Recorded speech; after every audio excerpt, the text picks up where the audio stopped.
Alright, hey y'all. This short video is just a way for you to get your notes on how to do a histogram on a calculator. You have to know how to do a histogram by hand and on a calculator, so you're going to take the notes and the steps. If you have an 83 at home or an 84 plus, I believe have the same buttons.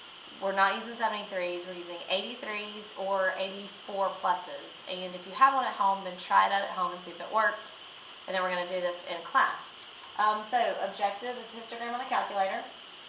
Alright, so there's some steps. The first step is you have to put the data in. In order to put the data in, you have to press the stat button, and then you want to edit it, and then you input your values. So on your calculator, you press stat, and then it says edit, so you press enter on edit, and then you can enter your data.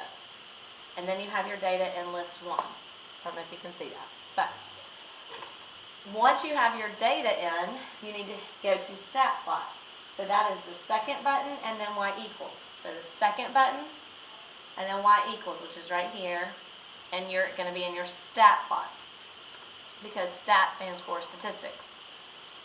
Once you do that, you're going to press enter on plot 1. So once you get to plot 1, you're going to press enter, and those are the first few steps.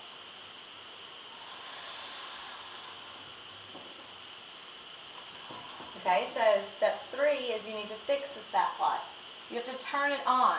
When you originally go to stat plot, it might be turned off. So you have to press enter to turn it on. And then when you go to type, there's lots of different types. You want to go to the third one on the top row. It looks like a histogram. It's the third one over on the top row. Press enter.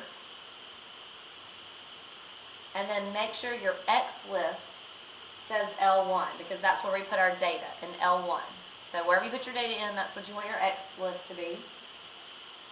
Then you're going to press zoom. On my calculator, it's the middle, zoom. And you want to find zoom stat, which is number 9. So you can either press 9 or you can go to zoom stat. And then you have your histogram. I don't know if you can see it, but then you have your histogram. The histogram is good, except you don't know what any of the numbers are. So in order to find the numbers, you're going to do trace. And once you hit trace, then you can see what the interval is in the bottom, the minimum and maximum, and you can see how many are in that column. So I'm realizing and telling you all the steps. So I'm giving you an example to try. Alright, so here's an example. Height in inches of 10 random students in class. So I picked 10 random students and I took their height in inches. And here is the data. So I want you to try at home, if you have a calculator, to do this. If you don't have a calculator, you need to write this data down, and you're going to do it in class so everyone can see if they know how to do a histogram in a calculator and how to read it and pull it up.